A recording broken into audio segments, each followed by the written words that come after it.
मैं Gajanan Sharma Sanskrit online classes में आप सभी का हार्दिक अभिनंदन करता हूँ। देखिए, बात करें हमारे पाठ्यक्रम के बिंदुओं की, तो इससे पूर्व जो हमारी कक्षा हुई थी उसमें हमने छंद के बारे में अवलोकन किया था, अध्ययन किया। आज हम आपके लिए कुछ सूक्तियाँ, जिनको हम कह सकते हैं सुधन उक्ति।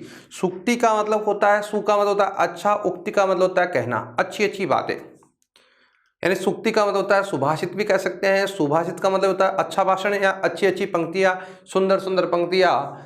तो यहाँ जो सूक्तियाँ हैं, उन सूक्तियों की बात करें तो कई बार हमारी जो परीक्षा के इस पाठ्यक्रम की बात करें तो रीट के पाठ्यक्रम में कई बार क्या होती है कि कुछ सूक्तियाँ हमारे को पूछ ली जाती हैं, और सूक्तियाँ कैसे पूछी जाती है उसको भी थोड़ा समझना जरूरी है। और हमें यह भी ध्यान रखना है कि जैसे कई बार क्या होता है कि सूक्ति से प्रश्न कैसा आता है कि जैसे कोई सूक्ति दे दी और उसके बीच में dot dot dot dot dot दे दिया और जो अंतिम शब्द है वो दे देते हैं। तो हमें सूक्ति का मतलब, यहाँ जो सूक्तियाँ दे रखी है, जो महत्वपूर्ण सूक्तियाँ थी, उन सभी सूक्तियों की हम बात करेंगे। हमने उन महत्वपूर्ण सूक्तियों को यहाँ लिखे हैं और लिख करके आपके सामने प्रस्तुत कर रहे हैं, ठीक है। अब यहाँ ध्यान देना, बहुत सारी महत्वपूर्ण सूक्तियों की आज हम चर्चा करने वाले हैं। इसके बाद की बात यह है कि यहाँ हमें कैसे कैसे सूक्तियों को परीक्षा में ध्यान रखना है। परीक्षा के मद्देनजर से हम देखें तो कहाँ सूक्तियों का प्रयोग कैसे होता है, ठीक है, उसके बारे में हम अध्ययन करेंगे। बात करें संस्कृत की सूक्तियों की बात करें, सुधन उक्ति। सुधन उक्ति से बनता है सूक्ति, और सु का मतलब होता है अच्छा, उक्ति का मतलब होता है बोलना, और सु यानी सुंदर बोलना या अच्छी तरह से बोलना, सुंदर कहना, है ना, सुंदर सुंदर बातें, ठीक है। देखिए यहाँ एक लिखा गया है, यतो धर्मः ततो जयः। हमें याद होना चाहिए, इसे कई बार परीक्षा में पूछ लिया जाता है, यतो धर्मः। अब ये आपके सामने नहीं होता, यहाँ होता है dot dot dot dot dot dot, ऐसे होता है। ऑप्शन में दे दिया जाता है ततः, जय, पराजय, ततो, ऐसे दे दिया जाता है। तो हमें पता होना चाहिए यतो धर्मः ततो जयः। यतो, यत यानी जैसा, धर्म यानी धर्म होता है, जिसका जैसा धर्म होता है ना, जो धर्म कहते हैं ना, सत्य की ही जीत होती है। तो जैसा धर्मवान या धर्म करने वाला व्यक्ति होता है, यतो धर्म है ततो जय है। ततो तब उसकी क्या है, जय है। तब तक, जब तक धर्म है तब तक उसकी क्या है, विजय है। जय का मतलब होता है जीतना, तो जय का मतलब होता है जीतना। विजय कब है, जब वह धर्म का मार्ग अपनाता है तो उसकी क्या होती है, विजय होती है, ठीक है। आपको लाइन को याद कैसे करनी है, यतो धर्मः ततो जयः, यतो धर्मः ततो जयः, यतो धर्मः ततो जयः, ठीक है। जैसे दूसरा है, दूसरे की बात करें से ऐसे आ जाती है, गुणा गुणज्ञेषु गुणा भवन्ति।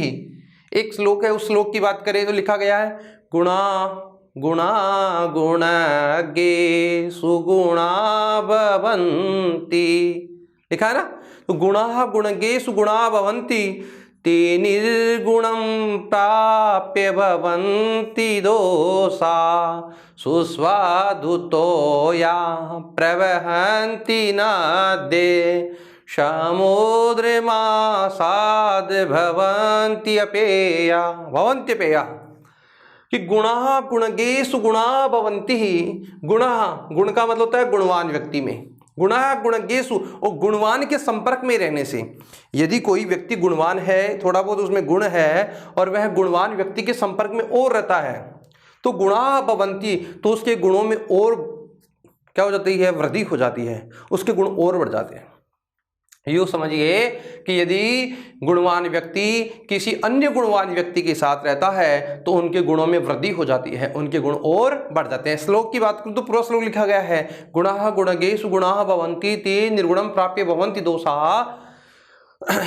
जैसे गुणवान व्यक्ति के संगत में रहने से उसके गुणों में क्या होती है, वृद्धि हो जाती है ना। आगे देखो क्या लिखा है, ते निर्गुणं प्राप्य भवन्ति दोषाः। यदि वह व्यक्ति निर्गुणम, बुरे गुण वाले व्यक्ति के संपर्क में आ जाता है, भवन्ति दोषा, तो उसके गुणों में क्या आ जाते हैं, दोष आ जाते हैं। क्या आ जाते हैं, दोष आ जाते हैं, ठीक है। तो यहाँ इस शब्द का मतलब हुआ कि गुणवान व्यक्ति, गुणवान यानी गुणीजनों के संपर्क में रहने से उसके गुणों में क्या हो जाती है, वृद्धि हो जाती है। तो कई बार परीक्षा में आपके सामने ऐसा होता है, जैसे यहाँ से प्रश्न पूछ लिया जाता है, प्रश्न का रूप होता है ऐसा से आ जाता है, गुणाः गुणज्ञेषु गुणज्ञेषु, ठीक है, यहाँ डॉट डॉट डॉट आगे भवन्ति, भवन्ति, ठीक है। तो अब ऑप्शन में हमारे सामने आते हैं, जैसे अब यहाँ ऑप्शन में जो भी होगा तो हमारा ऑप्शन जो है, अभी यहाँ ऑप्शन हमारा है गुणा, क्या है, गुणा, तो हमें उत्तर क्या लिखना है, गुणा, क्योंकि जिसमें गुणा होगा वही तो हमारा उत्तर होगा, क्योंकि श्लोक में लिखा गया है गुणा गुणज्ञेषु गुणा भवन्ति ते निर्गुणं प्राप्य भवन्ति दोषा सुस्वादितोया प्रवहन्ति नद्ये समुद्र मासाद भवन्ति नद्या।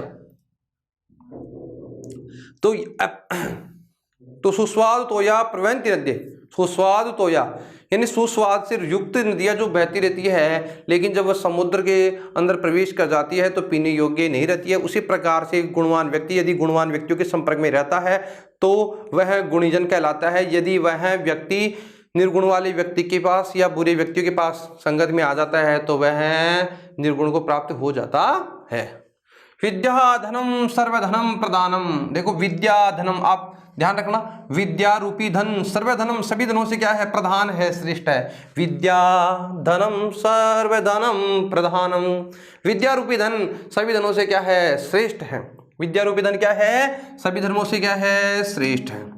यानी विद्या रूपी धन क्या है, सभी धनों से क्या है, श्रेष्ठ। तो आपको याद कैसे रखना है, विद्या धनम सर्वधनम प्रधानम, विद्या रूपी धन सभी धनों से क्या है, श्रेष्ठ है। देखो आगे चलिए, विद्वान सर्वत्र पूज्यते, कहते हैं ना स्वदेशे पूज्यते राजा विद्वान सर्वत्र पूज्यते। स्वदेशे पूज्यते राजा, राजा की पूजा तो अपने ही देश में होती है, राजा की पूजा तो स्वयं के देश में होती है, उसके क्षेत्र में ही होती है, लेकिन विद्वान सर्वत्र पूज्यते, विद्वान की हमेशा या सर्वत्र यानी सभी जगह क्या होती है, पूजा होती है। देखो विद्वान की पूजा कहाँ होती है, सर्वत्र यानी सभी जगह, तो विद्वान सर्वत्र पूज्यते, विद्वान की सभी जगह पर क्या होती है, पूजा होती है। यानी संसार में ऐसी कोई जगह नहीं है जहाँ विद्वान की पूजा नहीं हो। और आज भी आप जानते हैं कि विद्वान लोगों की चर्चा आज भी है, जैसे स्वामी विवेकानंद, ठीक है, स्वामी विवेकानंद की चर्चा पूरे संपूर्ण विश्व में होती है। क्यों होती है, क्योंकि विद्वान, कालिदास, ठीक है, तो जो भी महान ऋषि हैं, जो विद्वान लोग रहे हैं, उनकी सर्वत्र क्या होगी, पूजा होती है। तो विद्वान लोगों की हमेशा क्या होती है, पूजा होती है। तो विद्वान सर्वत्र पूज्यते। देखिए सत्यम एव जयते, सत्यम सत्य यानी सत्य की, एव यानी ही, जयते यानी जीत होती है। सत्य की क्या होती है, जीत होती है, झूठ की नहीं होती है। कहते हैं ना, बड़े आदमी कहते हैं कि सत्य की क्या होती है भैया, विजय होता है, सत्य ही जीतता है, असत्य की हार होती है। तो सत्यम एव जयते, सत्यम एव जयते, सत्य की ही क्या होती है, जीत होती है। तो देखो सत्यम एव जयते, आपको याद कैसे कैसे करना है, ऐसे करना है, सत्यमेव जयते, सत्यमेव जयते। अस्तु मा सद्गमय तमसो माँ ज्योतिर्गमय मृत्युर्मा अमृतम गमय। लिखा गया अस्तु माँ, हे माँ, अस्त माँ सदगमय, सद यानी होता अच्छा, गमय यानी ले चलो, मुझे अच्छे मार्ग की ओर ले चलो। अस्तो माँ ज्योतिर्गमय तम, सॉरी, अस्तो माँ सदगमय, मुझे सदमार्ग की ओर ले चलो। तमसो माँ ज्योतिर्गमय, तमसो का मतलब होता है अंधकार, तमस का मतलब क्या होता है, अंधकार। माँ मुझे, ज्योति, ज्योति नहीं होता प्रकाश, गमय, गमय नहीं ले चलो, है ना। भगवान से हम, माता से हम, ईश से हम प्रार्थना कर रहे हैं कि हे भगवान मुझे अच्छे मार्ग की ओर ले चलो। तमसो माँ ज्योतिर्गमय, मुझे अंधकार से प्रकाश की ओर ले चलो। और लिखा गया आगे मृत्युर्मामृतम गमय, मृत्यु से अमृता की ओर यानी अमर की ओर ले चलो, अमरता की ओर ले चलो। ठीक है, शब्द क्या लिखा गया है, अस्त, अस्त का मतलब होता है, अस्त का मतलब अस्त माँ मुझे, सद यानी अच्छे, गमय गमय यानी ले चलो, यानी बुरे मार्ग से, कुमार्ग से सन्मार्ग की ओर ले चलो। तमस का मतलब होता है अंधकार, माँ यानी मुझे, ज्योति यानी प्रकाश, गमय यानी ले चलो, यानी अस्त का मतलब होता है बुरा, ठीक है, माम यानी मुझे, गमय यानी ले चलो, कहाँ, सन्मार्ग की ओर, यानी बुरे मार्ग से सन्मार्ग की ओर ले चलो। ठीक है, तमसो माँ ज्योतिर्गमय, अंधकार से मुझे प्रकाश की ओर ले चलो। ठीक है, अब देखिए लिखा गया है क्या कि अति आदरः संकनीय है। यदि कोई व्यक्ति किसी व्यक्ति का उसके व्यवहार से ज़्यादा उसका क्या करता है, आदर करता है। अत्यादर है, अति यानी अति आदर करना भी शंकनीय है। कोई शंका का कारण हो सकता है कि यदि कोई व्यक्ति किसी का अति से यानी बहुत अधिक आदर करता है तो आदर करने के पीछे कोई ना कोई उसका कारण है। आप लोग देखते होंगे कि आप लोग स्वयं भी अनुमान लगाते हैं कि यदि कोई व्यक्ति किसी का ज़्यादा आदर कर रहा है, सम्मान कर रहा है, तो इसका मतलब कोई ना कोई कारण तो है। देखते हैं समाज में ऐसा होता है कि कई बार कई व्यक्ति किसी को सम्मान नहीं कर पाते हैं और कईयों का अचानक से ही उनकी नज़रों में उतना सम्मान बढ़ जाता है कि हम लोग सोचते हैं कि यार इतना सम्मान कैसे। तो इसका मतलब कोई ना कोई तो क्या है, उसकी शंका का कारण है। तो उसमें शंका का क्या होता है, कारण होता है, ध्यान रखना। तो अब यहाँ परीक्षा में पूछा अत्यादर है डॉट डॉट डॉट शंकनीय है। अति आदर क्या होता है, शंकनीय होता है। ठीक है। धर्मो रक्षति रक्षित है, धर्मो रक्षित है रक्षति, धर्मो रक्षा करता है धर्म की, है ना। धर्मो हो रक्षति, रक्षति यानी रक्षा करता है, रक्षित है रक्षित सुरक्षित रखा जाता है कि धर्म की रक्षा करने से सुरक्षित रहता है धर्म। यानी धर्म क्या करता है, धर्म यदि आप धर्म की रक्षा करोगे तो धर्म आपको क्या रखेगा, रक्षित रखेगा, यानी रक्षा करेगा। कि धर्म को रक्षित यानी सुरक्षित रखने से धर्म क्या करता है, रक्षा करता है। धर्मो रक्षति, रक्षति रखता है, रक्षित है सुरक्षित रखता है, धर्म ही रखता है सुरक्षित है। क्योंकि धर्म की यदि आपने धर्म की स्थापना की है, धर्म के अनुसार यदि कार्य किया है, धर्मो धर्म के अनुसार, धर्म क्या करता है, धर्म में रक्षति रखता है, रक्षित यानी सुरक्षित रखता है। ठीक है, चलो आगे चलते हैं। विद्यामृतम अश्रुते, विद्या बहुत इंपॉर्टेंट है, इसे हम कह सकते हैं इंपॉर्टेंट, परीक्षा की दृष्टि से बहुत, वैसे सभी बहुत महत्वपूर्ण है लेकिन फिर भी यहां मैं कहूं विद्या अमृतम अश्रुते, अमृतम अश्रुते कहा गया है। विद्यामृतम, विद्या ही क्या है, अमृत है, विद्या ही अमृत है, विद्या को अमृत कहा गया है। अश्रुते यानी श्रुते यानी सुना गया है या कहा गया है, विद्या को अमृतम श्रुते कि विद्या को अमृत के समान कहा गया है।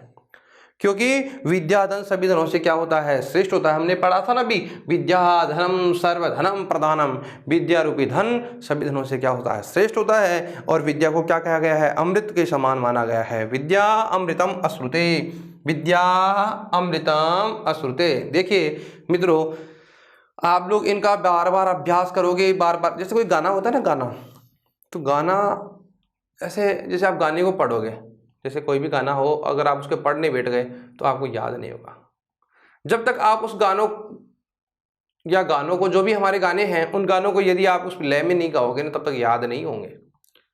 कि जब उसको आप लय में गाने लग जाओगे तो आपको क्या हो जाने लग जाएंगे, याद। तो आप इनको जब ये बोलोगे विद्यामृतम अश्रुते, विद्या को अमृतम अमृतम कहा गया है, तो यहाँ जब तक आप उसके लय में आप उसको बोलने का प्रयास नहीं करेंगे तब तक याद नहीं होगा। और इनको आप याद करोगे तो बार बार कहते हैं ना, कई लोग ये सोचते होंगे ओ संस्कृत तो हमें याद ही नहीं होती है। अरे भैया, करत करत अभ्यास के जड़मति होते सुजान, रस्सी आवत जावत के सिर पर पड़ते निशान। जब पत्थर पे निशान पड़ सकते हैं तो व्यक्ति को याद क्यों नहीं हो सकती, हो सकती है। कोशिश करने वालों की कभी हार नहीं होती, इसलिए आपको क्या करनी पड़ेगी, थोड़ी कोशिश करनी पड़ेगी।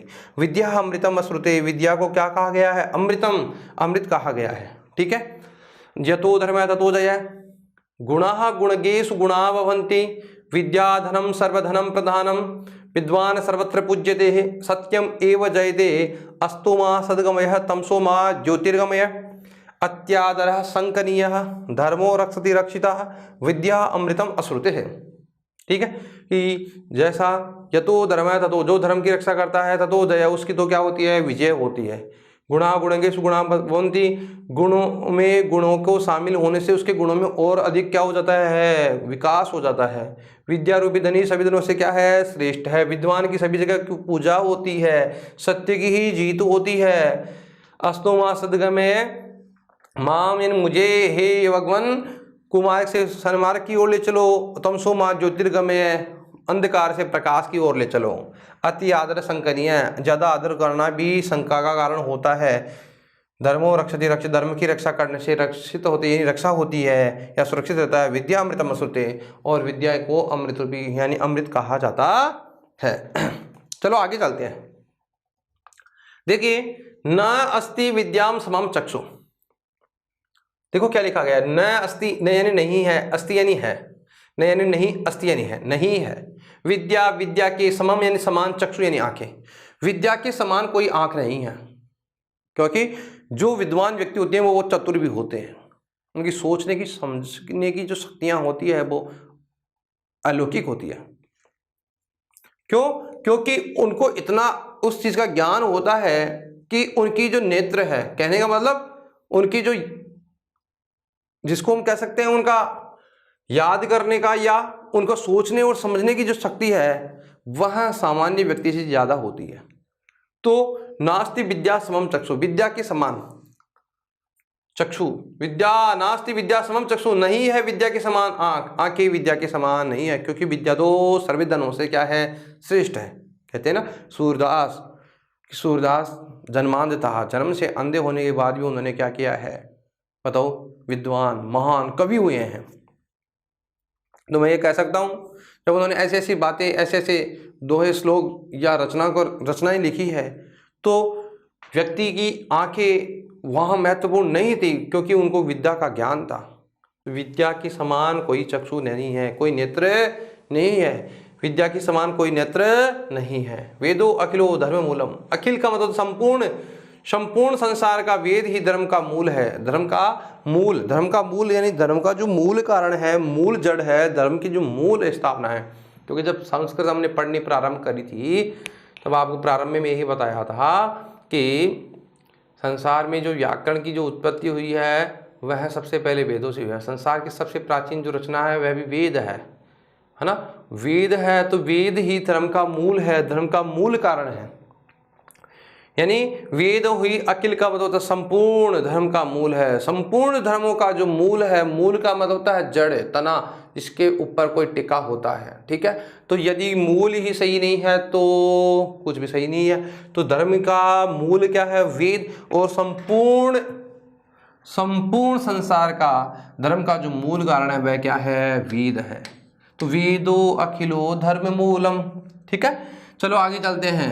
धर्म, वेद ही संपूर्ण धर्म का क्या है, मूल है। अर्थो ही कन्या प्रकीय एवं, अभिज्ञान शाकुंतलम में लिखा गया है कि अर्थो ही कन्या प्रकीय एवं तामद्य संप्रेष्य परिगृहीतो जातो ममायम विस्तः प्रकामा प्रत्यर्पित अन्यास इवांतरात्मा।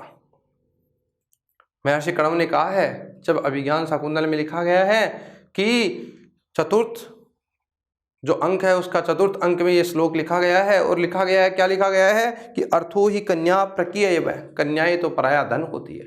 कन्याएं तो क्या होती है, पराया धन होती है। क्यों? माता पिता उनका लालन पालन करता है, जब वो बड़ी हो जाती है तो उनके लिए एक अच्छे वर की तलाश में निकल जाता है। जब उसको अच्छा वर मिल जाता है तो उसका उसी के साथ विवाह कर दिया जाता है, और विवाह करने को उपरांत उसको उसके वर के साथ यानी पति के साथ उसके घर भेज दिया जाता है। जब भेज दिया जाता है तो फिर कण्व कह रहा है, जब शकुंतला को विदा करते हैं तो विदा करने पर दुष्यंत के घर उसको जब भेजते हैं तो कण्व कहता है क्या कि अर्थो ही कन्या प्रकीय एवं, अर्थो अर्थ यानी ही, कन्याएं तो प्रकीय एवं पराया धन होती है।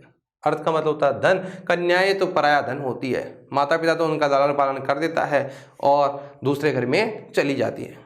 अर्थो ही कन्या प्रकीय एवं तामद्य संप्रेष्य परिगृहीतो, आज वह अपने वास्तविक घर की ओर जा रही है।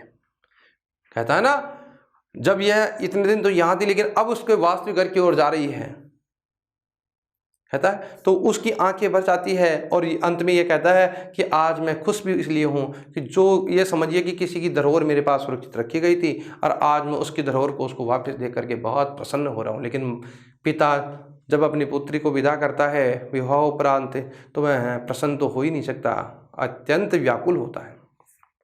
ठीक है, तो कहते हैं अर्थो ही कन्या प्रकीय व कन्याएं तो पराया धन होती है। देखिए बहुत महत्वपूर्ण इंपॉर्टेंट है, कई बार परीक्षाओं में पूछी भी गई है। चकार पंक्ति रिव गच्छति भाग्य पंक्ति, भाग्य का मतलब भाग्य की पंक्ति जो है पहिया, कहते ना कभी सुख तो कभी दुख है। चकार, चकार का मतलब होता है चक्र की तरह, पंक्ति, पंक्ति की तरह, चक्र की तरह, पहिए की तरह। इव यानी जैसे, गच्छति यानी जाता है, भाग्य पंक्ति, भाग्य की जो पंक्ति है, जो भाग्य है वो चकार यानी पहिए की तरह घूमता रहता है। चकार पंक्ति चक्र के तरह, पंख की तरह, चक्र के पंख की तरह, इव यानी जैसे गच्छति यानी जाती है, भाग्य पंक्ति, भाग्य की जो पंक्ति है वो रेखा है, भाग्य व्यक्ति का यानी पहिए की तरह बदलता रहता है, कभी सुख तो कभी दुख होता रहता है। ठीक है, तो देखिए चकार पंक्ति इव गच्छति भाग्य पंक्ति, चकार की पंक्ति की तरह भाग्य की पंक्ति बदलती रहती है। काव्य शास्त्र विनोदेन कालो गच्छति धीमताम व्यसनेन च मूर्खाणाम निद्रया कलहेन वा। काव्य शास्त्र विनोदेन है कालो गच्छति धीमताम, धी का मतलब होता है बुद्धि, धी का मतलब क्या होता है बुद्धि, और धीमताम का मतलब होता है बुद्धिमान, धीमताम का मतलब होता है बुद्धिमान। बुद्धिमान व्यक्ति का काल, काल का मतलब होता है समय, विनोदेन, विनोद का मतलब होता है मनोरंजन, काव्य यानी काव्य शास्त्र यानी शास्त्रों को पढ़ने में ही उनका समय व्यतीत होता है। बुद्धिमान व्यक्ति जो होते हैं, बात कर रहे हैं किसकी, बुद्धिमान व्यक्तियों की, तो धीम यानी मतलब होता है बुद्धि और धीमताम का मतलब होता है बुद्धिमान। ठीक है, बुद्धिमान व्यक्तियों का समय है, काल का मतलब होता है समय, काव्य शास्त्र विनोदेन है, काव्य रूपी शास्त्रों को पढ़ने में उनका समय व्यतीत होता है, और वो व्यक्ति अपना जो समय है वो काव्य यानी शास्त्रों को पढ़ने, काव्य रूपी जो शास्त्र हैं उनको पढ़ करके ही अपना मनोरंजन करते हैं। मतलब उनको पढ़ने में ही उनको ऐसा लगता है कि हमारा मनोरंजन भी हो रहा है। कई लोग कहते हैं ना कि मनोरंजन करने के लिए मैं सिर्फ ये कर रहा हूँ, लेकिन जो बुद्धिमान लोग होते हैं वो मनोरंजन का अपना जो समय होता है वह भी काव्य शास्त्रों को पढ़ने में ही करते हैं, यानी काव्य रूपी जो शास्त्र है उनको पढ़ करके ही अपने समय को व्यतीत करते हैं। जबकि मूर्ख व्यक्ति तो कहते हैं निद्रया कलहेनवा, और बुरी लत वाले और बुरे व्यक्ति लोग तो दूसरों की बुराई करने में और दूसरों की निंदाई करने में या नशा करने में ही अपना समय व्यतीत करते हैं। इस श्लोक है लिखा गया है कि काव्य शास्त्र विनोदेन है कालो गच्छति धीमताम व्यसनेन च मूर्खाणाम, व्यसनी यानी बुरी लत वाले और मूर्खानाम निद्रया कलहेनवा, निद्रा करने में और कलह का मतलब झगड़ा करने में अपना समय व्यतीत करते हैं। व्यसनेन च मूर्खाणाम, व्यसनी व्यक्ति, बुरे व्यक्ति और मूर्ख व्यक्ति अपना समय निद्रा करने में, दूसरे की निंदा करने में और झगड़ा करने में व्यतीत करते हैं, जबकि बुद्धिमान लोग अपना मनोरंजन भी किताबों के साथ ही करते हैं। है ना, कहने का मतलब मनोरंजन का जो कार्य होता है, जो भी मनोरंजन करने के लिए जो काम करते हैं वह कार्य भी वो किसको पढ़ने कर करते हैं, काव्य रूपी शास्त्रों से ही वह मनोरंजन करते हैं। लिखा गया है काव्य शास्त्र विनोदेन कालो गच्छति धीमताम, कि बुद्धिमान व्यक्तियों का समय तो या समय रूपी जो मनोरंजन तो काव्य रूपी शास्त्रों को पढ़ने से ही पूर्ण होता है। किनसे पूर्ण होता है, काव्य रूपी शास्त्रों को पढ़ने से होता है। व्यवहारेण मित्राणि जायन्ते रिपवस्तता, देखो व्यवहार से, व्यवहार की व्यक्ति के व्यवहार से, व्यवहारेण मित्राणि जायन्ते रिपवस्तता, व्यवहार के द्वारा जायन्ते यानी उत्पन्न होता है, मित्राणि व रिपवस्तता, कि व्यक्ति अपने व्यवहार के द्वारा ही या तो मित्र कहलाता है, रिपु का मतलब होता है या शत्रु कहलाता है, कि व्यक्ति अपने व्यवहार के द्वारा ही मित्र का और शत्रु का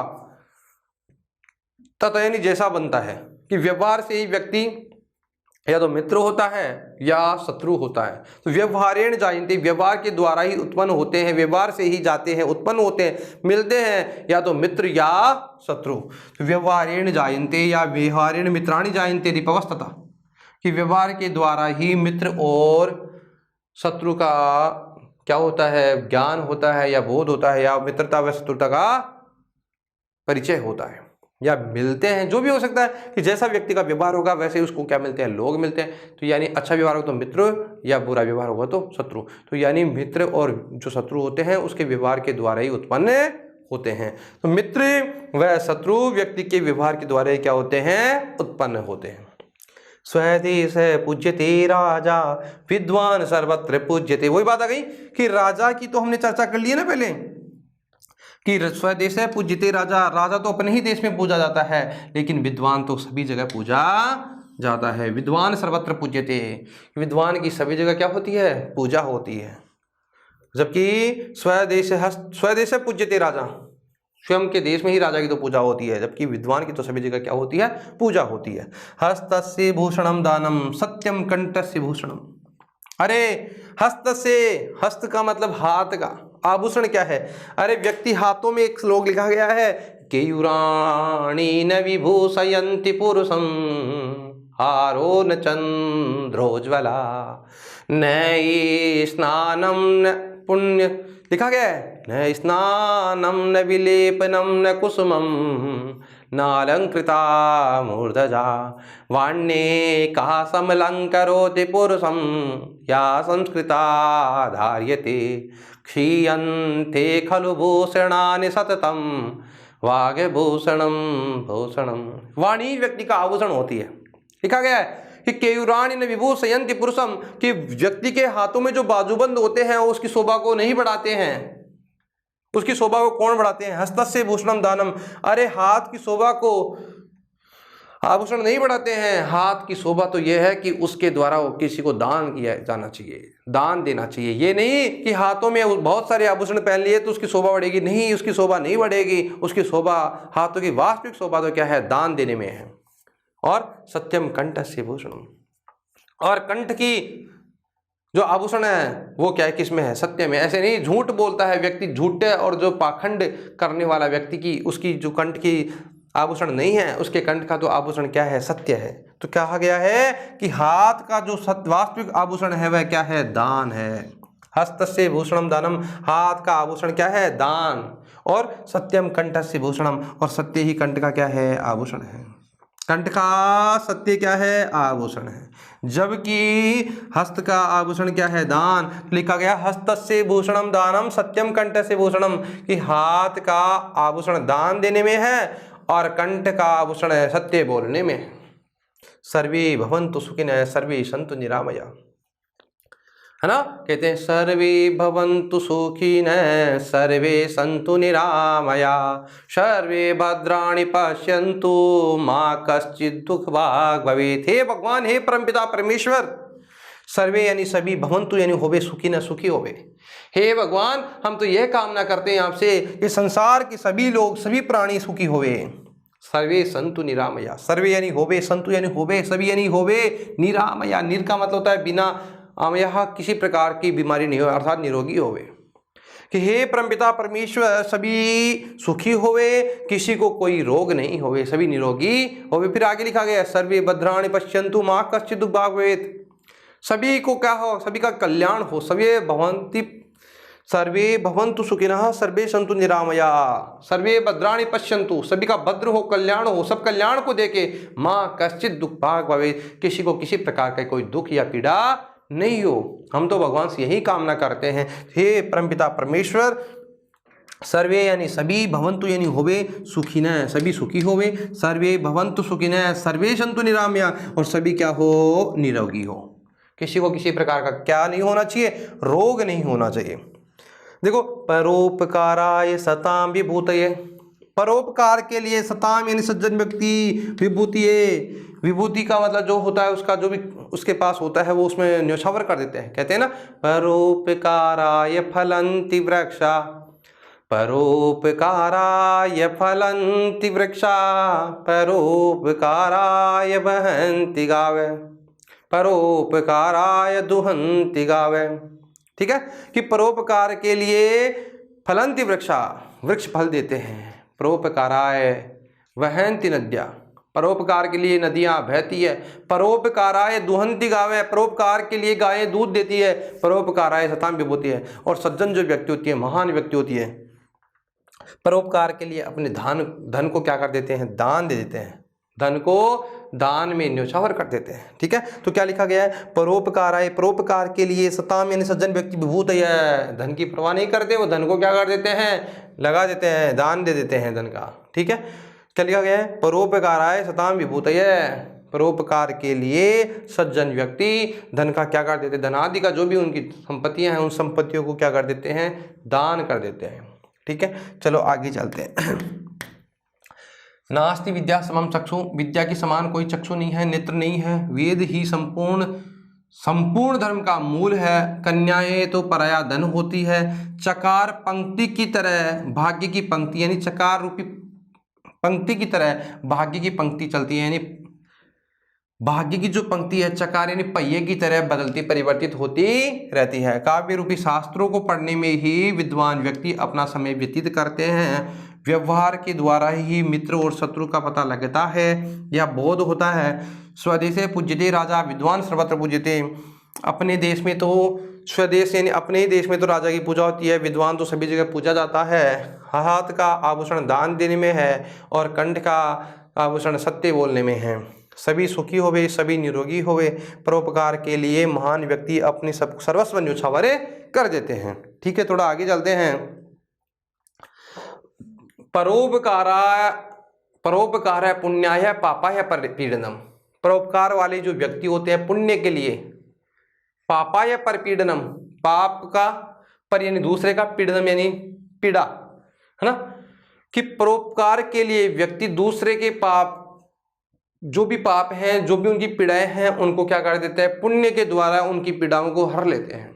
यानी कि यदि कोई व्यक्ति किसी पीड़ा से या किसी भी प्रकार की पीड़ा से व्याकुल है तो परोपकारी लोग क्या करते हैं, ऐसा पुण्य करके उनकी पीड़ा को भी भुला देते हैं, है ना। तो पुण्य के द्वारा उनकी पीड़ाओं को क्या कर लेते हैं, हर लेते हैं। कौन? परोपकारी लोग।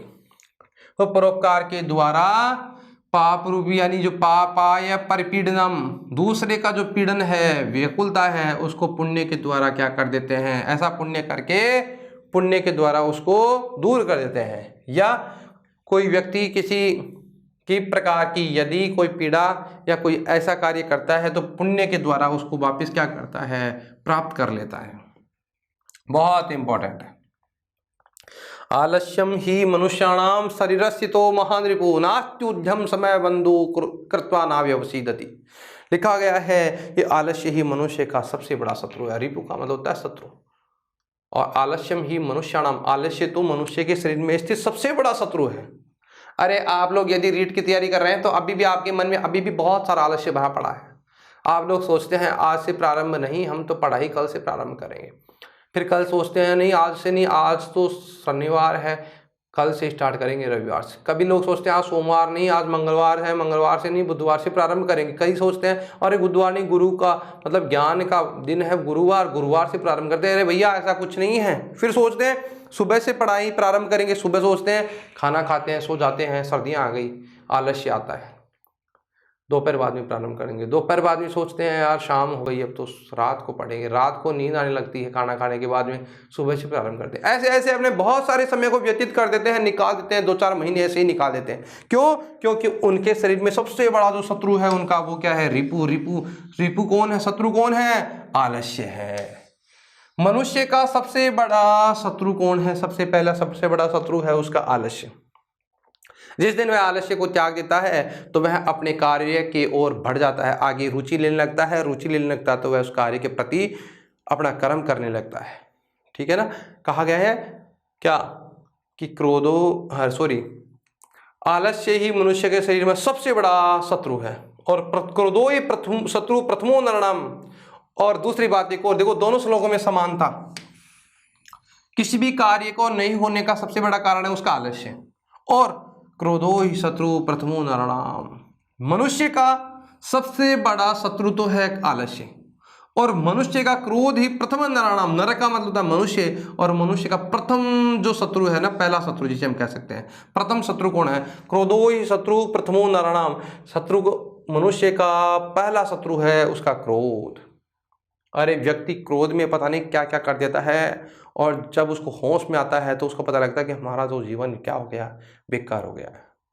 ये घटनाएं जो घटित होती है संसार में हम देखते हैं, उन घटनाओं का कारण क्या है, उनका क्रोध है ना। कि जैसे क्रोध भी व्यक्ति को नहीं करना चाहिए। क्रोधो ही शत्रु प्रथमो नरणाम देह स्थितो देह विनाशनाय यथा स्थितो काष्ठगतो ह्वैनि स एव वाणी दैते शरीर में। एक श्लोक लिखा गया है, पूरा इस श्लोक की मैं बात करूं कि क्रोधो ही शत्रु प्रथमो नरणाम, कि मनुष्य का सबसे बड़ा शत्रु उसका क्रोध होता है, प्रथम शत्रु उसका क्रोध होता है। यथा स्थितो काष्ठगतो ह्वैनि, देखो क्या लिखा गया है कि क्रोधो ही शत्रु प्रथमो नरणाम, क्रोध ही मनुष्य का सबसे या प्रथम शत्रु है। देह स्थितो देह विनाशनाय, देह का मतलब होता है शरीर, और शरीर में स्थित होता है, शरीर का ही क्या कर देता है, नाश कर देता है। कैसे करता है, जैसे उदाहरण के लिए कि यथा स्थितो काष्ठगतो ह्वैनि, कि लकड़ी में जो आग होती है ना, लकड़ी में स्वयं में लकड़ी में अपने आप एक आग होती है, तभी तो आग पकड़ती है। यथा स्थितो काष्ठगतो हि वह्नि, जिस प्रकार से लकड़ी में आग होती है, काष्ठगतो हि वह्नि सैव वह्नि दहते शरीरम, और वही आग उस लकड़ी को जला देती है, उसी प्रकार से क्रोध मनुष्य को अंदर ही अंदर क्या कर देता है, खोखला कर देता है, उसको नष्ट कर देता है। इसलिए मनुष्य का जो प्रथम शत्रु है वह क्या है, क्रोध है। इसलिए क्रोध को त्याग देना चाहिए, छोड़ देना चाहिए, कभी क्रोध नहीं करना चाहिए। संपत्तौ च विपत्तौ च महताम एक रूपता। जो सज्जन व्यक्ति होते हैं ना, संपत्ति में भी, संपत्ति आए तो और विपत्ति आ जाए तो महान रूप में एक रूपता। महान जो व्यक्ति होता है उनका जो व्यवहार है, उनका जो स्वभाव है, संपत्ति होने पर या विपत्ति आने पर भी एक जैसा ही होता है। संपत्तौ च विपत्तौ च महताम एक रूपता। संपत्ति में भी और विपत्ति में भी महान व्यक्तियों का स्वभाव एक जैसा होता है। महान व्यक्तियों का स्वभाव कैसा होता है भैया, एक जैसा ही होता है ना। कहते हैं संपत्तौ च विपत्तौ च महताम एक रूपता। महताम का मतलब महान व्यक्तियों का स्वभाव संपत्ति में भी और विपत्ति में भी एक जैसा ही होता है। कैसा होता है, एक जैसा ही होता है। बुद्धिर्यस्य बलम तस्य निर्बुद्धिस्तु कुतो बलम, कि बुद्धिर्यस्य, बुद्धि जिसके पास होती है ना, बुद्धिर्यस्य बलम तस्य, उसी के पास बल होता है। अरे बल से व्यक्ति नहीं जी सकता है, बुद्धिमान व्यक्ति बलशाली को भी क्या कर देते हैं, हरा देते हैं, अपने स्वयं की बुद्धि का प्रयोग करके, स्वयं की बुद्धि का क्या करके, प्रयोग करके, है ना। और निर्बुद्धस्तु कुतो बलम, यदि किसी के पास बुद्धि नहीं है तो कुतो कोई मतलब नहीं है, किसका, बल का कोई महत्व नहीं है। कहा गया है कि बुद्धिर्यस्य बलम तस्य, बुद्धि जिसके पास होती है बलम भी उसी के पास होता है। जिसके पास बुद्धि है वो यूं समझिए कि उसके पास अपने आप ही क्या है, बल है। क्यों, क्योंकि बिना बुद्धि के बल का कोई महत्व नहीं है। क्योंकि कहते हैं ना, आपने सुनी है ना कहानी, एक शेर होता है, खरगोश होता है, और वो उसको परछाई में बुद्धि के द्वारा प्रयोग करता है कि मुझे आज जंगल में मैं आपके पास भोजन इसलिए नहीं आ सका। रोजाना उसके पास भोजन जाता है और कहता है कि मैं आज इसलिए नहीं आ सका, रोता हुआ जाता है खरगोश शेर के पास, क्योंकि जंगल में एक और शेर आ गया। जब शेर पूछता कहाँ आ गया, तो उसने कहा उस वहाँ चलिए जहाँ लेके जाता है, जहाँ लेके जाता तो बोलता है इसके अंदर है। देखता तो वहाँ क्या था, कुआं, कुएं में क्या था, पानी, तो पानी था। तो उसको कहा देखो इसमें देखिए, इसमें क्या है, इसमें शेर है। तो शेर देखता वो उसको, तो उसकी परछाई दिखाई देती है, क्योंकि उसको पास बल तो है लेकिन उसके पास बुद्धि नहीं है, और खरगोश बुद्धि से कार्य करता है। तो वह क्या करता है, उसकी तरफ देखता है तो उसको वहां शेर दिखाई देता है। ओहो, मेरे जंगल में, मैं जंगल का राजा, तू कैसे आ गया। तब वह आता है तो उसके ऊपर दहाड़ता है। तो आप जानते कुआं या ऐसी कोई छोटी जगह हो तो अगर कोई दहाड़ेंगे तो डबल आवाज आती है ना। तो उसके अंदर से फिर से आवाज आती है, तो उसको ओ तू मेरे ऊपर भी चिल्ला रहा है, तो वह उसके ऊपर प्रहार करने के लिए कूदता है तो वह उस पानी में समाहित हो जाता है। तो कहा गया है क्या कि बुद्धिर्यस्य बलम तस्य, जिसके पास बुद्धि होता है बल भी उसी के पास होता है, और वह खरगोश जीत जाता है। और सभी प्राणी जो और अन्य जीव थे वो प्रसन्न हो जाते हैं, क्योंकि शेर उनका रोजाना शिकार करता था। क्योंकि कहा गया कि बुद्धिर्यस्य बलम तस्य, जिसके पास बुद्धि होती है उसी के पास बल होता है। निर्बुद्धेस्तु कुतो बलम, बिना बुद्धि वाले के पास कहाँ है बल, और अगर बल भी है तो किसी काम का नहीं है। उद्यमेन ही सिद्ध्यन्ति कार्याणि न मनोरथे, न ही सुप्तस्य सिंहस्य प्रविशन्ति मुखे मृगा। कहा गया है कि उद्यम का मतलब होता है परिश्रम। उद्यम का मतलब क्या होता है, परिश्रम ही सिद्ध्यन्ति, सिद्ध होते हैं, परिश्रम करने से ही कार्य सिद्ध होते हैं। कार्याणि न मनोरथे, मन की इच्छाओं से नहीं। कईयों के मन में चलता है मैं ऐसे कर लूँ, ऐसा होता नहीं है जब तक वह कार्य नहीं करेगा, परिश्रम नहीं करेगा।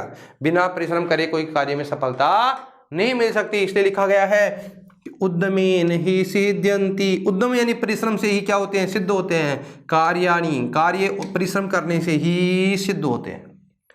कार्य परिश्रम करने से ही या बहुत मेहनत करने से ही सिद्ध होते हैं, न मनोरथे, मन की इच्छाओं से नहीं। मन में तो पता नहीं क्या क्या इच्छाएं होती है, तो मन की जो इच्छा है वो ऐसे नहीं होती है। उनको पाने के लिए, सफलता को प्राप्त करने के लिए क्या करना पड़ता है, परिश्रम करना पड़ता है। लिखा गया है कि उद्यमेन ही सिद्ध्यन्ति कार्याणि न मनोरथे, परिश्रम करने से ही कार्य सिद्ध होते हैं, मन की इच्छाओं से नहीं।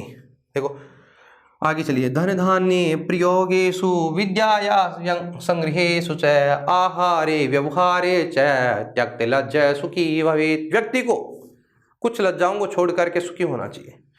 धन धान्य प्रयोगेषु, धन और धान्य के प्रयोग में, धन कमाने में और धान्य उत्पन्न करने में, विद्या या संग्रह और विद्या का संग्रह करने में से, आहार में, खाने में, व्यवहार में, त्यक्ते ने त्याग देनी चाहिए, लज्जा को त्याग देनी चाहिए और सुखी होना चाहिए। कई लोग क्या करते हैं, धन कमाने में सोचते हैं यार मैं ये काम नहीं कर सकता, धान्य उत्पन्न करने में भी सोचते हैं कि मैं ये काम नहीं कर सकता, लोग मेरे बारे में बातें करेंगे, प्रयोग करने में, विद्या का संग्रह करने में, और पढ़ने में भी सोचते हैं कि अगर मैं पढ़ने जाऊंगा तो लोग कहेंगे तू अब पढ़ने जा रहा है, ये तेरी पढ़ने की उम्र है, पढ़ने की उम्र तो बच्चों की होती है।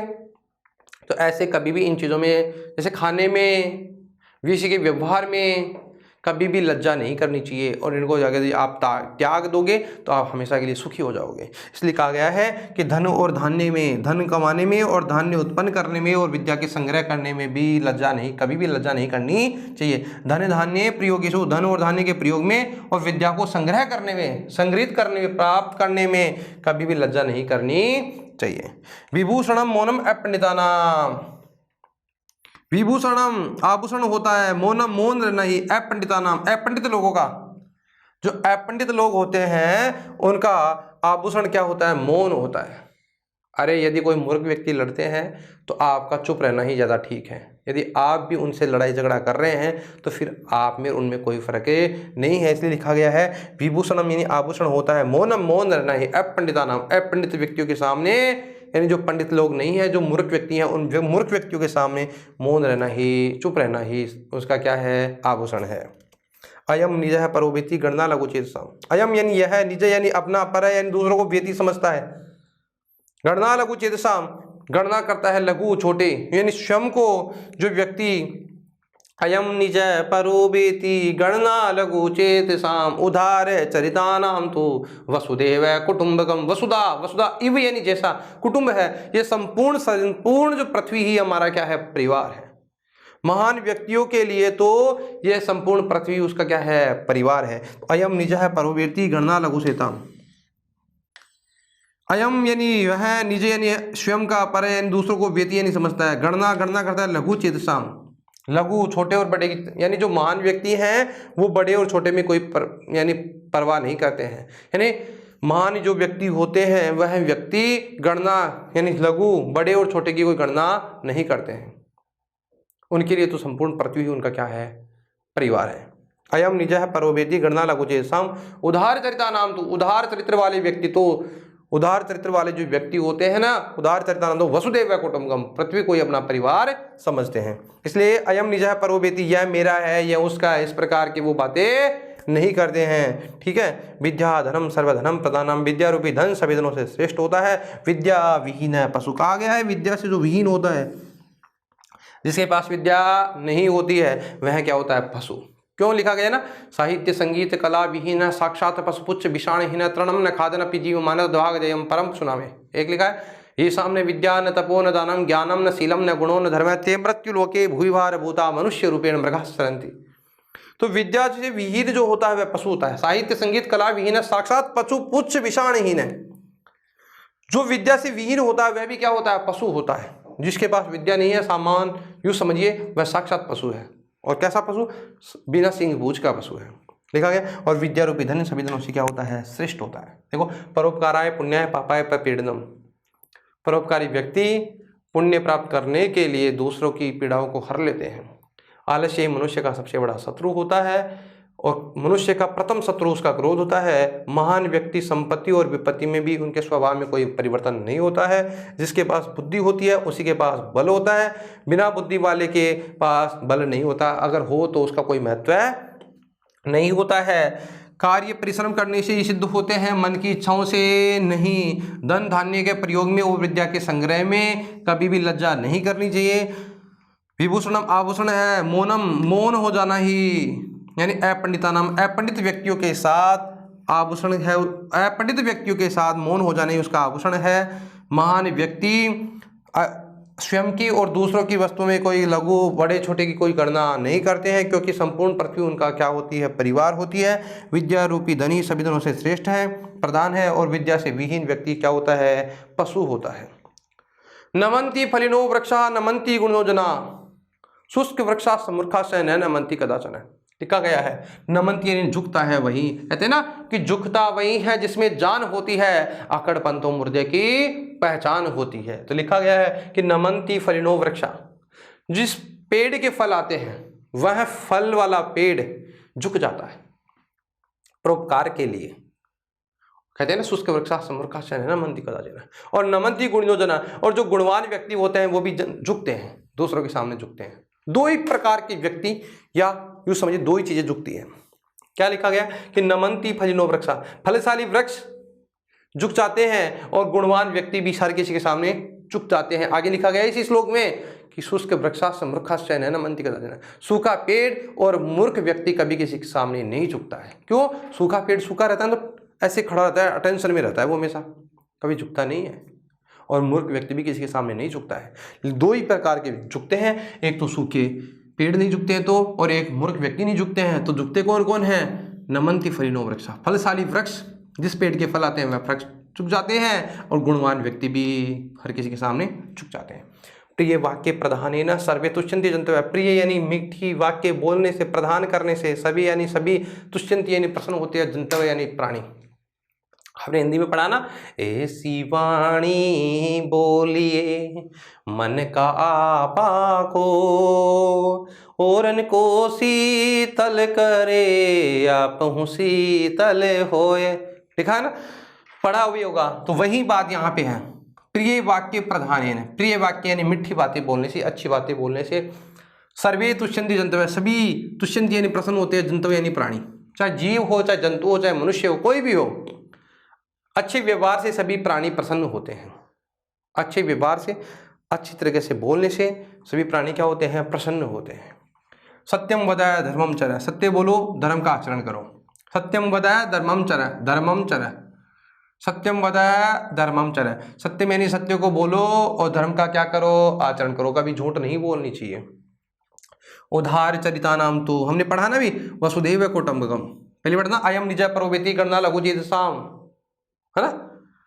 उदार चरित्र वाले व्यक्तियों का तो, जिनका स्वभाव यानी महान चरित्र वाले व्यक्ति तो वसुधा एवं पृथ्वी को ही अपना क्या मानते? कुटुंबकम, संपूर्ण पृथ्वी को ही क्या मानते? अपना परिवार मानते हैं।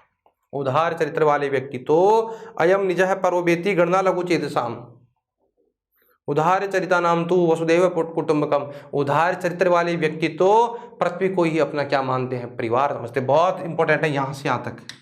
वसुधैव कुटुंबकम, वसुधा यानी पृथ्वी, इव ही कुटुंबकम, कुटुंब समझते हैं, परिवार की जैसे समझते हैं। संपूर्ण पृथ्वी को ही अपना परिवार समझते हैं। कौन? उदार चरित्र वाले व्यक्ति तो।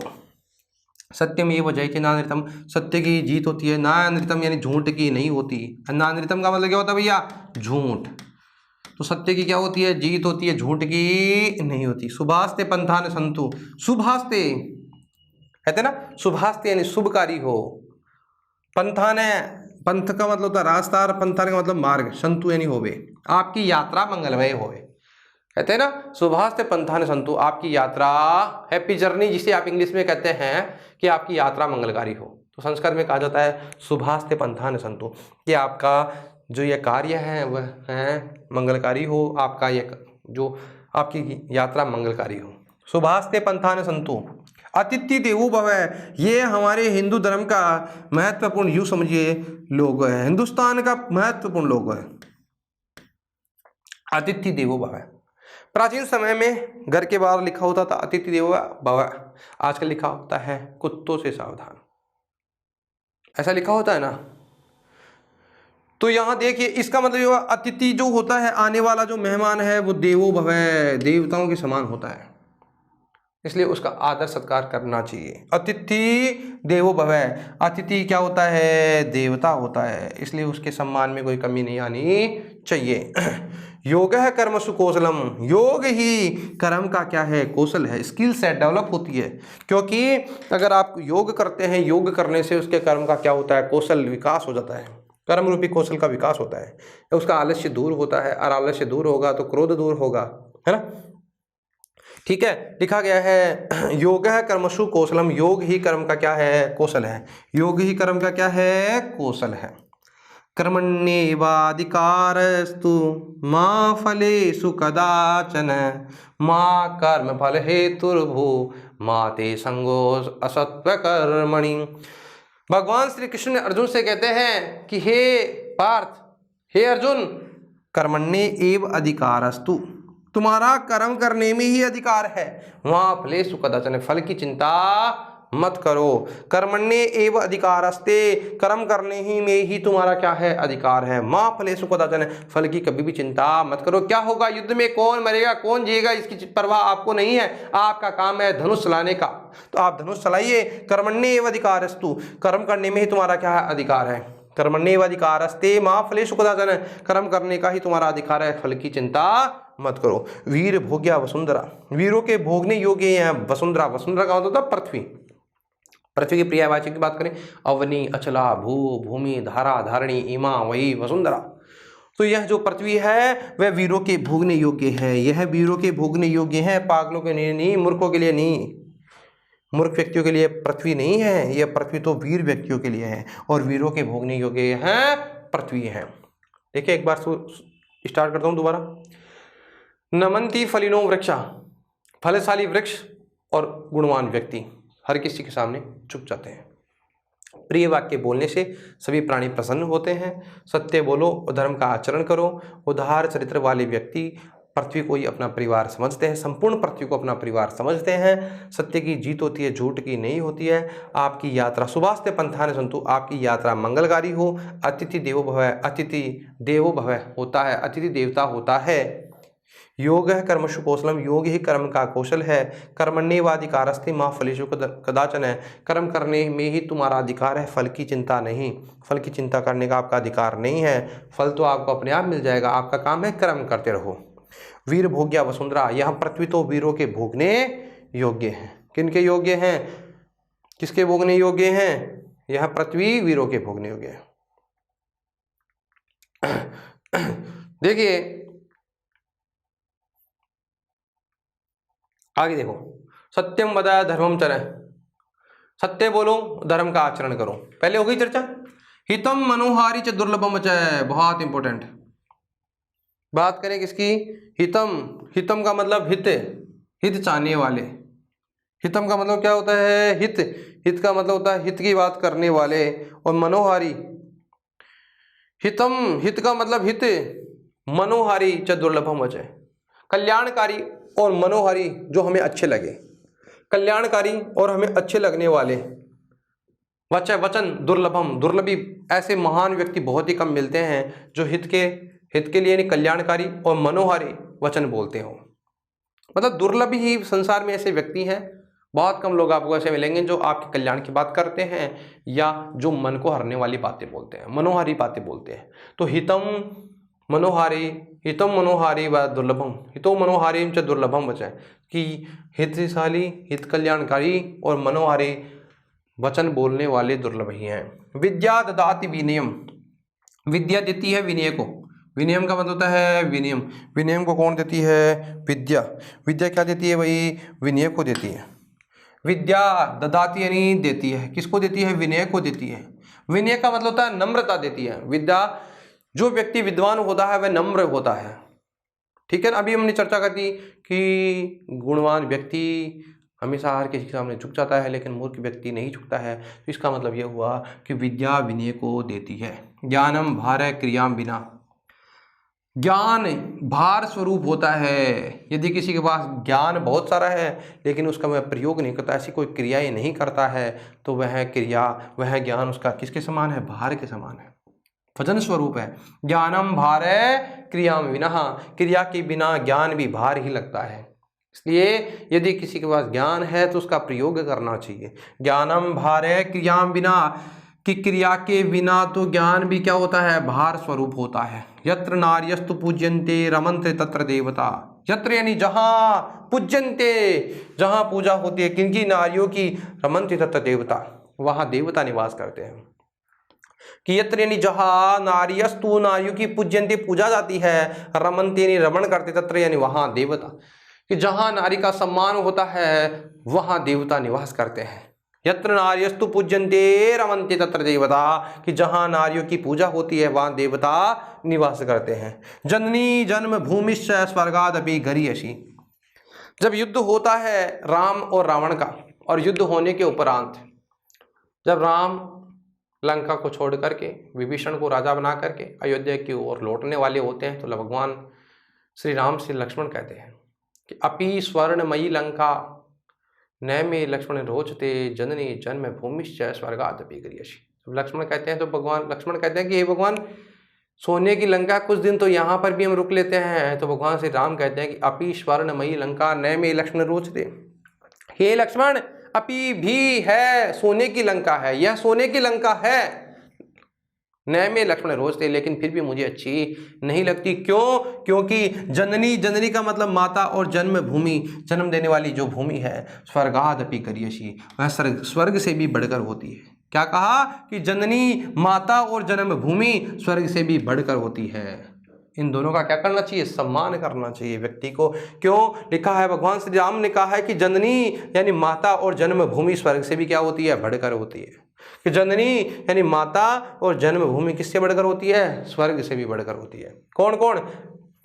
माता और जन्मभूमि स्वर्ग से भी बढ़कर होती है। आचार्य है परमो धर्म है, आचरण ही उसका परम धर्म है। आचार का मतलब होता है आचार, आचार का मतलब अचार की बात नहीं कर रहा जो खाने वाले की, आचार का मतलब होता है आचरण। व्यक्ति का आचरण ही उसका परम धर्म है, यानी आचरण ही उसका क्या है? परम यानी महान धर्म है। आचरण ही उसका महान धर्म है। विद्या धर्म सर्वधर्म प्रधानम, विद्या रूपी धन सभी धनों से क्या है? श्रेष्ठ है। हमने पहले भी चर्चा की है। आत्मनः प्रतिकूलानि परिसाम्य समाचरित। देखो इसका मतलब बहुत इंपॉर्टेंट बात है। आत्मनः स्वयं को, प्रतिकूलानि जो अच्छा नहीं लगता हो, जो स्वयं को अच्छा नहीं लगता हो, प्रतिकूल हो, हमारे लिए स्वयं के लिए बुरा हो, परिसाम्य समाचरित, दूसरों के साथ भी ऐसा नहीं करना चाहिए। अरे व्यक्ति दूसरों को भला बुरा कहता है, यदि उसी व्यक्ति को कोई व्यक्ति भला बुरा कहता है तो कितना बुरा लगता है ना बुरा। जब स्वयं को बुरा लगता है तो यूं सोचिए कि दूसरे को कैसा अच्छा लगता होगा, उसको भी बुरा लगता है ना। इसलिए कहा गया है कि अभी हमने चर्चा करी थी ना, ऐसी वाणी बोलिए मन का आपा कोई, ओरण को शीतल करे आप शीतल होए। तो अम्मा को कभी भी स्वयं के प्रतिकूल आचरण दूसरों के साथ नहीं करना चाहिए। जो स्वयं को ही अच्छा नहीं लगता हो, स्वयं के प्रतिकूल यानी जो स्वयं के लिए अनुकूल नहीं है, तो ऐसा आचरण दूसरों के साथ भी नहीं करना चाहिए। आत्मन आत्मा की प्रतिकूल आचरण दूसरों के साथ भी नहीं करना चाहिए। यानी आत्मन का मतलब स्वयं के प्रतिकूल, जो स्वयं के अनुकूल नहीं है, प्रतिकूल है, स्वयं के जो प्रतिकूल है, स्वयं को जो बुरा लगता है, स्वयं के लिए जो ठीक नहीं है, ऐसा आचरण दूसरों के साथ भी नहीं करना चाहिए। यानी जो चीज़ें दूसरों हम स्वयं के लिए बुरी लगती है, जो वाक्य जो वाणी स्वयं के लिए बुरी लगती है, ऐसी दूसरों के साथ भी उसका प्रयोग नहीं करना चाहिए। शरीरम आद्य खलु धर्म साधनम, शरीरम आद्यम यानी प्रथम होता है, खलु निश्चित ही धर्म साधनम, शरीर के द्वारा निश्चित रूप से ही धर्म की क्या करनी चाहिए? रक्षा की जानी चाहिए। क्या? शरीरम आद्यम, शरीर आद्य होता है, प्रथम होता है। खलु यानी निश्चित ही, धर्म का साधन, धर्म का जो साधन है वह निश्चित ही शरीर होता है। धर्म का जो प्रथम साधन है वह कौन होता है? शरीर होता है। यानी धर्म को सिद्ध करने का जो साधन है वह कौन है? शरीर है। सत्यम बोलो, धर्म का आचरण करो। हितम मनोहारी च दुर्लभम बचा, हितम मनोहारी च दुर्लभम, च है यहाँ। हित यानी हितशाली, हितकारी और कल्याणकारी वचन बोलने वाले व्यक्ति दुर्लभ ही प्राप्त होते हैं। विद्या ददाते विनयम, विद्या विनय को देती है। ज्ञानम भारम क्रिया बिना, ज्ञान भार होता है बिना क्रिया के। जहाँ नारियों का सम्मान होता है वहीं देवता निवास करते हैं। यानी माता और जन्मभूमि स्वर्ग से भी बढ़कर होती है। आचरण ही उसका परम धर्म होता है। विद्या रूपी धन ही सभी धनों से श्रेष्ठ है। स्वयं के यदि कोई प्रतिकूल होता है, ऐसा आचरण दूसरों के साथ भी नहीं करना चाहिए। शरीरम आद्यम खलु धर्म साधनम, निश्चित ही धर्म का प्रथम साधन शरीर होता है। ठीक है, आगे चलते हैं। विद्या विवादाय धनम मदाय शक्ति प्रेषाम परपीडनाय, कि जो मूर्ख व्यक्ति होते हैं वह व्यक्ति विद्या को विवाद करने में, स्वयं की विद्या का नाश विवाद करके करते हैं। धनम मदाय, और धन को मदमस्त होने में, शक्ति परिसाम परपीडनाय, और शक्ति को दूसरों को पीड़ा पहुंचाने में करते हैं। ठीक है, तो लिखा गया विद्या विवादाय धनम मदाय, विद्या विवाद करने में, धन को नष्ट करने में और शक्ति दूसरों को पीड़ा पहुंचाने में करते हैं। कौन? बुरे व्यक्ति। ठीक है। परोपकाराय फलन्ति वृक्षा परोपकाराय वहन्ति नद्यः। परोपकार के लिए ही फल देते हैं वृक्ष, परोपकार के लिए नदियां बहती है।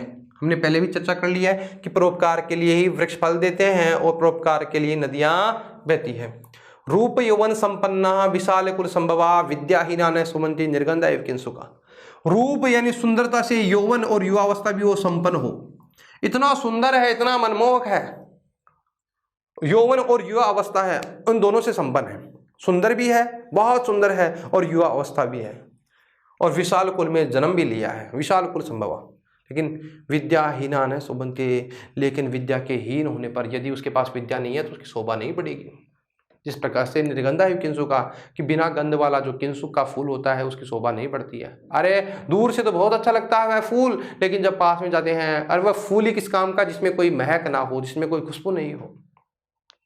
तो वैसा ही व्यक्ति हो जाता है कि उस व्यक्ति के पास रूप भी है, युवावस्था भी है, इन दोनों से संपन्न होने के बाद भी, और विशाल कुल में उसने जन्म भी लिया है। रूप है, युवावस्था है, विशाल कुल में जन्म लिया हुआ व्यक्ति संपन्न भी है, उसकी शोभा कोई नहीं बढ़ती जब तक उसके पास विद्या नहीं है। कार्यम व साध्ययम देहम व पातियम, या तो कार्य को सिद्ध कर लेना चाहिए या देह को छोड़ देना चाहिए। कार्यम व साध्ययम, कार्य को, ये जो शरीर है ना, वो शरीर ये कहता है कि कार्य को या तो सिद्ध कर लो या देहम व पात्ययम, या देह को क्या कर दो, छोड़ दो। देह का कार्य शरीर किसी कार्य को सिद्ध करना, तो कार्य को सिद्ध करने में ही उसकी देह है, सिद्ध कर लेना चाहिए। सहसा विदित न क्रियाम अविवेक प्रमापदाम पदम, सहसा अचानक से लिया गया निर्णय ठीक नहीं होता है। किसी भी कार्य को करने से पहले उसके बारे में सोच समझ के कार्य करना चाहिए। साहित्य संगीत कला विहीन साक्षात पशुपुच्छ विषाणहीन। साहित्य संगीत और कला से विहीन व्यक्ति साक्षात पशु होता है, जो बिना सींग और पूंछ वाला। हमने इसके बारे में चर्चा पहले कर ली है। विद्या, मूर्ख व्यक्ति विद्या को विवाद करने में, धन को लुटाने में या नशा करने में, शक्ति का दूसरे को पीड़ा पहुंचाने में अपने समय को व्यतीत करते हैं। परोपकार वाले वृक्ष फल देते हैं, परोपकार के लिए ही नदियां बहती हैं।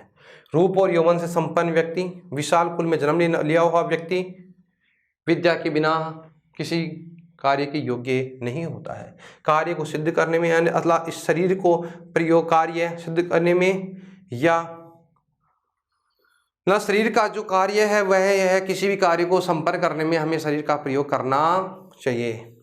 सहसा विदित न क्रियाम अविवेक प्रमापदाम पदम, कि अचानक से लिया गया निर्णय अनेक प्रकार की आपदाओं को देने वाला होता है, इसलिए कभी भी जो कार्य करें सोच समझ के कार्य करना चाहिए। साहित्य संगीत और कला से विहीन मनुष्य साक्षात पशु के समान होता है, जो भी बिना सींग और पूंछ का होता है। ठीक है, आगे चलते हैं।